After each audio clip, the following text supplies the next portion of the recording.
And now, streaming out of Northeast Ohio, representing marks, drunks, and a little bit of kayfabe, AIW Fan Club.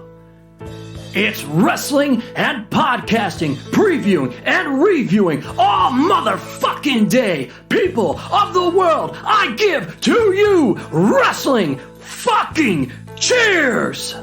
Taking your way in the world today takes everything you got. Taking a break from all your worries sure would help a lot. Wouldn't you like to get away? Sometimes you want to go where everybody knows your name, and they're always glad you came. You want to go where you can see that troubles are all the same. You want to go where everybody knows your name. And welcome back to Wrestling Cheers, where everybody knows your name, especially when you're riding solo. This is Wrestling Cheers. We like to talk about things going on in Northeast Ohio independent wrestling scene. We preview shows, we review shows, and sometimes we even have interviews along the way. This is a preview for this Thursday's WrestleRave 2 from AIW, which will be at the Winchester. I'm your host, Justin Summers, and Wrestling Cheers is brought to you by the Trending Topics Network and Midwest Territory. Please rate, review, and subscribe your ever listen to this fine podcast, whether it be Apple Podcast, Google Podcasts, Stitcher, TuneIn, YouTube, Spotify, iHeartRadio, Pandora, Amazon Music, or Podbean, WrestlingCheers.podbean.com. Find us on Facebook, Twitter, and Instagram, Facebook.com/WrestlingCheers, Twitter.com/WrestlingCheers, and Instagram.com/WrestlingCheers. Email, if you so choose to desire, WrestlingCheers@gmail.com. And we have the merch store over at whatamaneuver.net. Like I said, this is a preview for this Thursday's show from AIW WrestleRave 2. Which, like I said, is at the Winchester. And yeah, it's just me this week with AEW on Sunday, Raw in town on Monday, and other people's schedules. You know what? In the words of Thanos, fine, I'll do it myself. So let's see how this goes with just me previewing the show. So this should be an interesting one. Already expecting not a lot of downloads from it, but hey, that's, it is what it is. But let's talk about coming back to the Winchester, second time this year. And AIW has said, these shows are going to be a little bit of experimentation. We're going to see talent we don't normally always see. Potentially see some debuting talent that have never been to AIW. In a way, let's see what they're made of. And potentially this could get some of these wrestlers on additional Winchester shows and as well as additional AIW shows. But you got to impress at this show.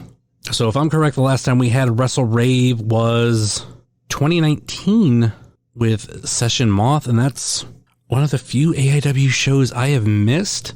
At the time with my job, I couldn't swing it, but this time, working a lot closer, it should be a little bit easier for me. So I've got my ticket and I will be there. Let's not waste any more time. Let's get into this card and let's start with a debut.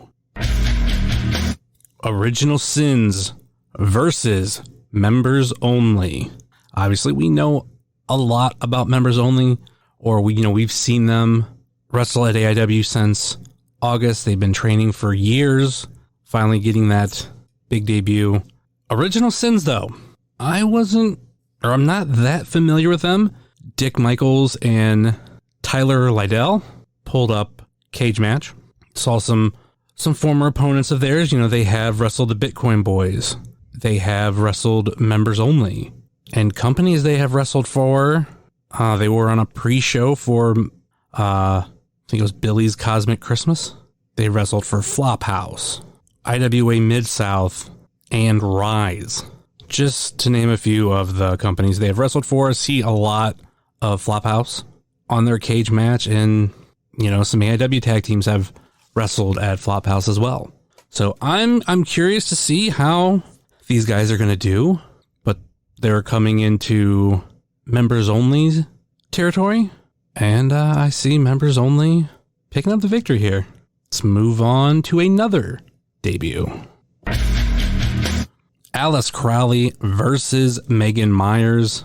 Alex Crowley, one of the youngest wrestlers out there, and has been wrestling for a number of years. She's someone that I don't think I've ever seen in person, but I know of her because of just how much she gets out there. Or at least at one point, she seemed to be on a lot of shows, just not necessarily around here. And we got Megan Myers too, was once training at AIW, then went back to Pittsburgh. I think that's where she was from originally. I'm not 100% sure, but I know she did move to Pittsburgh. Don't see her as much. She, was in an AEW dark match, which that's awesome. I think this is going to be a good matchup between the two. And I feel like we haven't seen a lot from Megan in AIW. I mean, she did debut last year during Go for Broke, and, we hadn't seen her for months going in the last Winchester show. And one thing that people that clamor and demand for there to be a women's division in AIW, I like what Thorne said, how, this division is going to get built over time. And here we are with a women's match that doesn't include Jocelyn Navarro and Ziggy Haim. And the only reason why I bring up those two is because they're pretty much at every show, whether they're in a match or not. Jocelyn's got a lot of big matches already in AIW, and Ziggy has had a lot of tag team matches in AIW. They could easily put one of them in a women's match every month or every show. They're not doing that. Here we have Megan, who semi-regular, and the debut of Alex Crowley. So I'm expecting a fun one with this one. I don't know the reaction Alex Crowley will get, but I feel like AIW has really taken a liking to Megan. And I obviously always want to see more of her, more of Alex Crowley, and tell more debuts, whether they be guys, gals, or non-binary pals. If I'm putting a pick on this one, I'm picking Megan Myers. Let's move on to the next one. Casey Carrington versus Evan Ambrose. Casey Carrington, the new Bone Collector, and the Weirdster. Gotta throw that out there. The graphic says Evan Ambrose, but he is the Weirdster with a fantastic entrance theme, a new remix entrance theme. I expect the crowd to be heavy in Evan Ambrose's favor. There might be the Carrington family in the crowd. I think they were at the last show, or the last Winchester show. So there'll probably be at least that little section, but gotta love the Weirdster in this one. I mean, we don't have much story going into this one. Evan Ambrose hasn't had a ton of matches lately in AIW. I mean, he has had a handful. I mean, I know he lost to Isaiah Broner at Hell on Earth 16 on the pre-show. He did beat Big Twan Tucker at the last Winchester show, Ether. Oh, and he also beat Sid Von England at Ace Degenerates. Looking at his cage match, since the pandemic, because he did retire right before it happened. Great timing on his part. But there's matches that I forget about. He returned at the Chandler Biggins Memorial Cup, challenging Josh Bishop. He then had 2 matches at the North Canton Main Street Festival, both of them losing efforts to Wes Barkley and Big Twan Tucker. And he obviously lost to Josh Bishop at the Biggins Cup. Then we saw him again coming to Parker Pierce's aid and beating the production. Then we go into the Winchester shows and Hell on Earth. So that's what's been going on with the Weirdster, but with, Casey Carrington, it was him, Ethan Wright, and Brian Carson basically feuding with Dominic Arini. But at the last show, we did see Casey Carrington and Brian Carson basically walk out on Ethan Wright. And as of right now, Ethan Wright is not necessarily retired, but I know he's stepping away for a little while. So Dom will be in the building. We'll see if him or Brian Carson pop up in this match. But the Weirdster is 2-0 at the Winchester since we started to come back. So, you know what? Yeah. Just by that stat alone, I got to go for the Weirdster. Let's move on to the next match.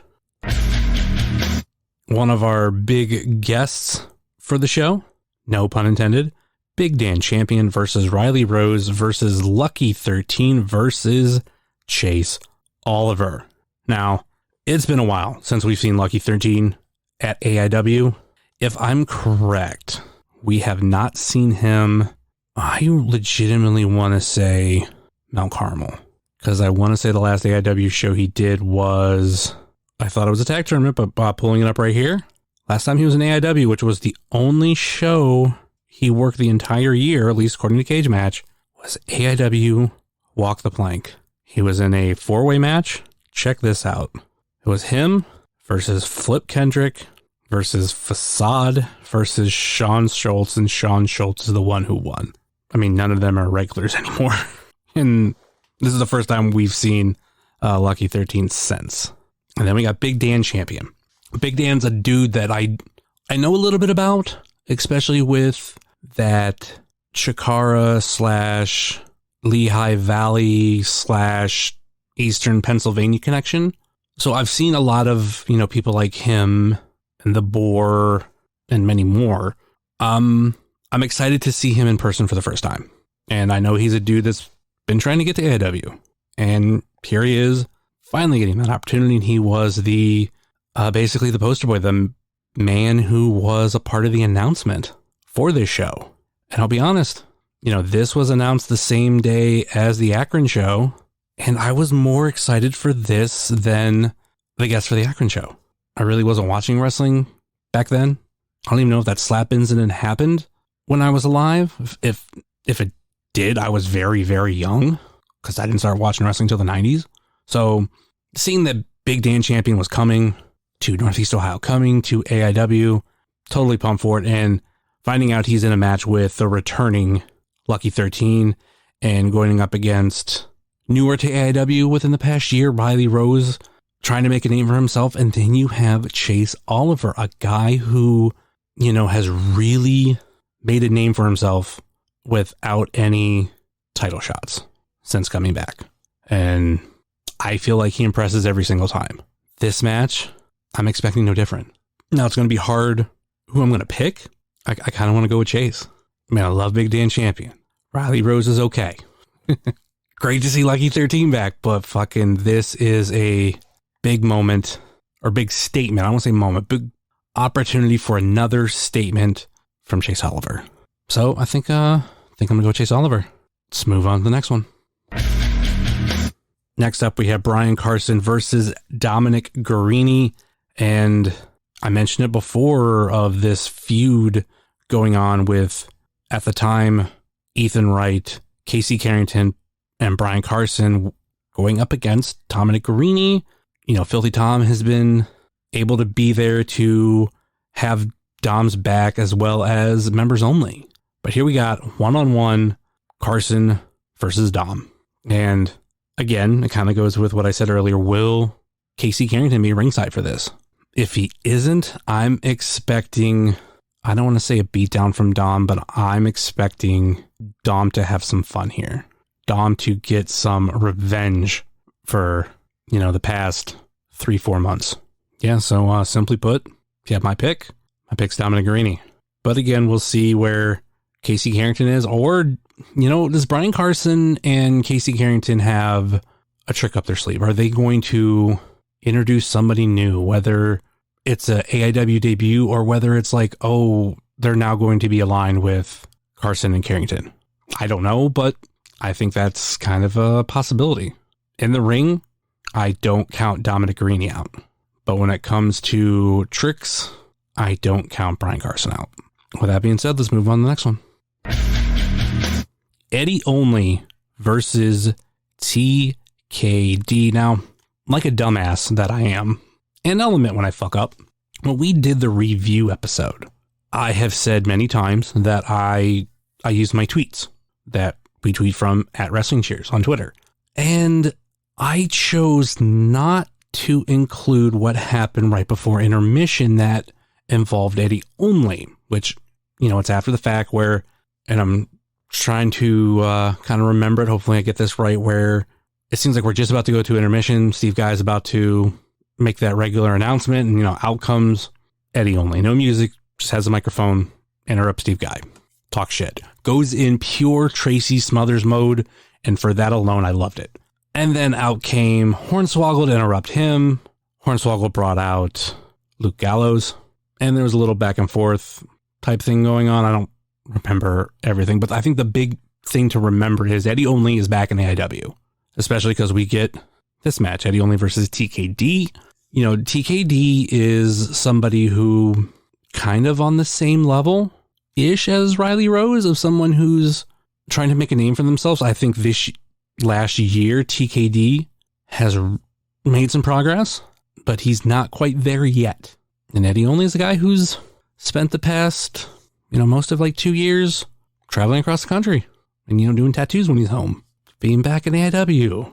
First match against TKD. I mean, some might look at this and be like, oh, this should be easy for Eddie Only. No, I don't think it will be.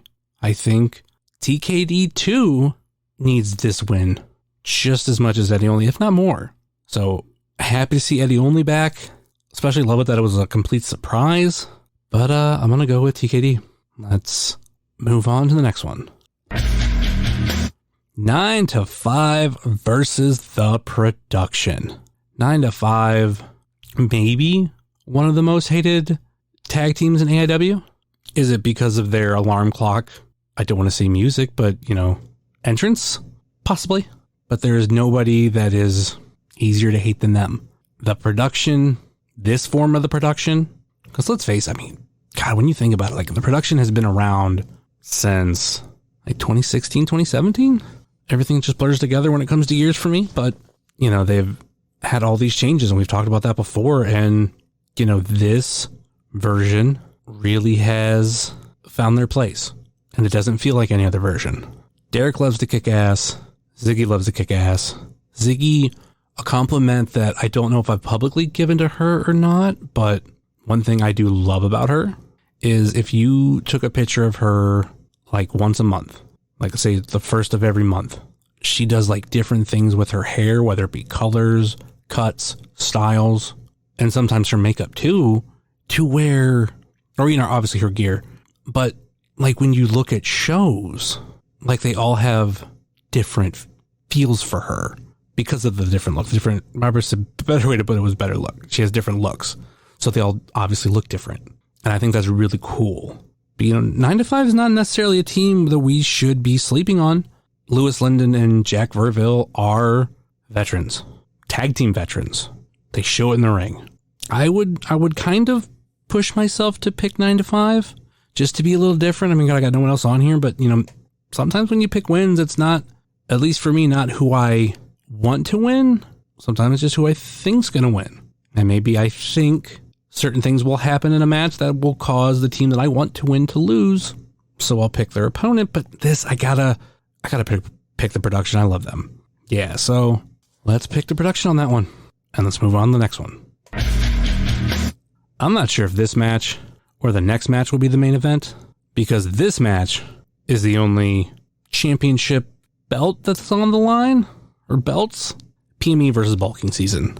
I've heard a lot of complaints about, how PME have been since they won the tag titles. Like, this just seems to be maybe like a lazy reign for them. It's just not connecting the same. But I think just because how some of things have fallen coming out of their title win, Hell on Earth, they were in a 6-man match and they were supposed to be in the main event of the next show, but were unable to compete. But they're, I was going to say, probably one of the best AIW tag team champions in history, but they got a lot of great competition. I'll at least say, since I've been around, I put them in conversation for best tag team champions.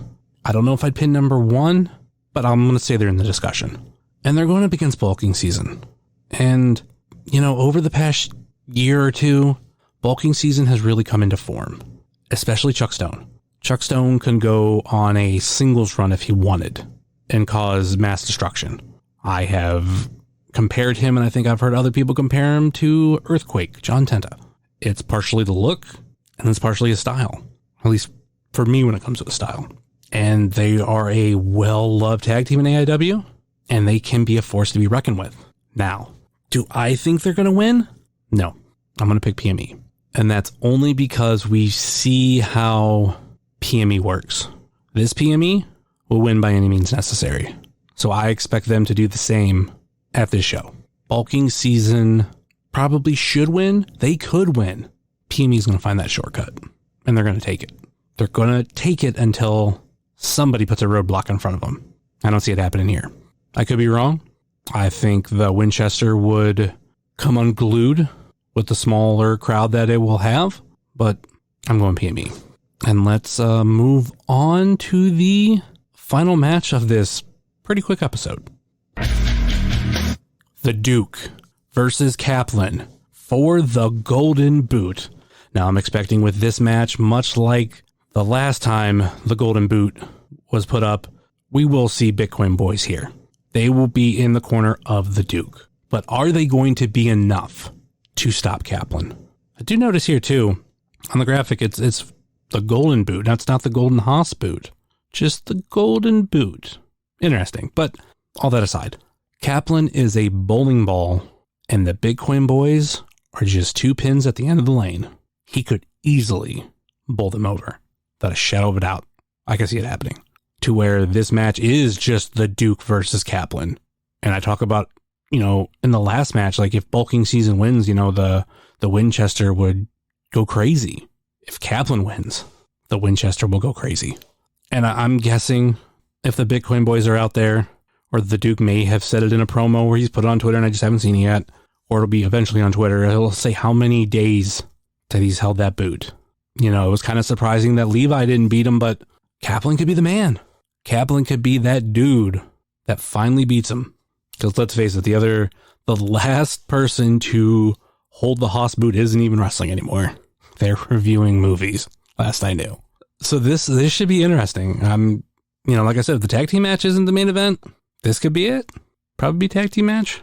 But has Kaplan, or the Duke, has the Duke had an opponent equivalent to Kaplan? And kind of? Because this is the guy that went up against Jock Sampson at, I believe, Absolution 7. Kind of match of the night. It's like a really big match that a lot of people remember from that show. And I would say Jock is a little comparable of Kaplan. Kaplan is probably the unglued version of Jock Sampson. So yeah, this is probably actually the hardest match for me to pick. Because who do I want to win? Kaplan. But I don't know who I think's going to win, because I could see it going either way. I could see the Duke and the Bitcoin Boys pulling it off. And I purposely say the Bitcoin Boys. The Bitcoin Boys aren't necessarily going to overpower somebody like Kaplan, but all they have to be is in the right place at the right time, and maybe cause a referee not to be looking in a particular direction. That's all they're needed for, and the Duke would win. So the flip side of that is, this being the big moment, this is where it finally happens. Kaplan takes the boot. But I would be dumb, when it's all said and done, not to pick the Duke. He at least has the Bitcoin Boys there. On top of it's the Duke. I said Brian Carson will win, and Casey Carrington would win by any means necessary, and I think same for the Duke. So I'm going to pick the Duke on this one to retain the Golden Haas boot. And then we're off to the next Winchester show when he has to put up the boot. And then, of course, too, there's the official after party for WrestleRave, which is also at the Winchester, much like how we now have, or the after party for Odeon shows are right there at the Odeon. And this will be hosted by the Rip City Shooters. So we know Wes Barkley and Josh Bishop are going to be in the house. So one last time before we go, WrestleRave 2 this Thursday, March 10th, 7:30 bell time at the Winchester Music Tavern. Doors open at 6:30. Matches that you will see on the card: Original Sins versus Members Only, Alice Crowley versus Megan Myers, Casey Carrington versus the Weirdster Evan Ambrose, Big Dan Champion versus Riley Rose versus Lucky 13 versus Chase Oliver, Brian Carson versus Dominic Garini, Eddie Only versus TKD, 9 to 5 versus the Production, PME versus Bulking Season for the AIW Tag Team titles, and the Duke versus Kaplan for the Golden Hoss Boot. I hope you come out to this show and support. AIW obviously has 2 other big shows coming up. Next is the Doctors Inn, Saturday, March 26th, 7:30 bell time at the Tadmor Shrine. And then we have Eyes of the Beast, Friday, April 22nd, with a 7:30 bell time at the Odeon. And that one, we have the just recently announced Shaza McKenzie going to be at that show. And then the big one, Minoru Suzuki. There is not another wrestling show you're going to want to be that night. You're going to want to be in Cleveland, Ohio at the Odeon.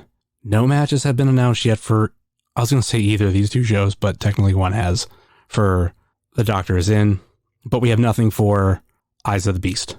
Only match announced for the Doctor's In, Matt Cardona and Brian Myers versus Joshua Bishop and Wes Barkley. So, that's so far of the next kind of month and a half of AIW. And then I wouldn't be surprised end of this month, we got another show announced. A lot of stuff going on. We're starting to really get back into the rhythm of things. A lot of shows. And yeah.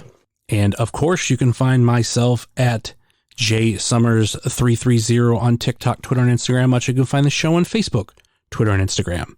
Facebook.com/WrestlingCheers, Twitter.com/WrestlingCheers, and Instagram.com/WrestlingCheers. Email, if you so choose to desire, WrestlingCheers@gmail.com, and we have the merch store over at whatamaneuver.net. Like I said earlier in the show, please rate, review, and subscribe if you ever listen to this fine podcast, whether it be Apple Podcast, Google Podcast, Stitcher, TuneIn, YouTube, Spotify, iHeartRadio, Pandora, Amazon Music, or Podbean, WrestlingCheers.podbean.com. Check out our friends on the Trending Topics Network, such as All Beer Inside, the Eurovision Showcase, and the Spanish Announce Table.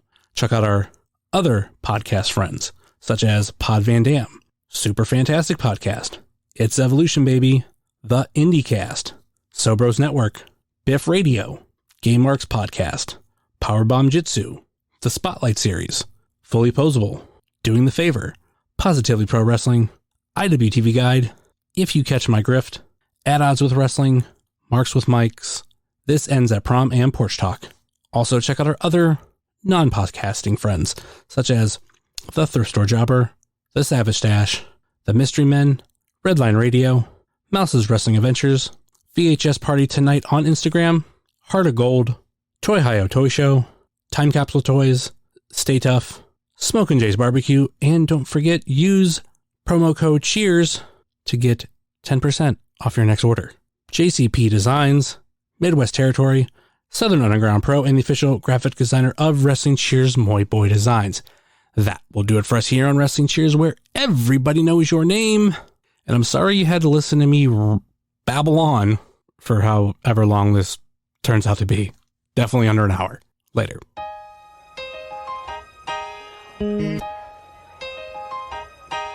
It's the Wrestling Cheers. Get up on your feet, brightening your day in the middle of the week. And you gotta love the show. Yeah, you know it holds a title for the best podcast talking wrestling in Ohio. Finishing a cold one, take a load off. We ain't all about the prohibition like Josh, so we cheers. And then we sit back. Other shows are in the trash, kinda like they Nick Stapp. Like the name is Matt Justice, wearing all the gold. Wrestling Cheers is coming to a close. The #1 podcast going in the game. And one day everybody's gonna know the name. It's the Wrestling Cheers. This is Platinum Max, signing off. Ohio, good night. The world, good night. We love you. We'll see you next week.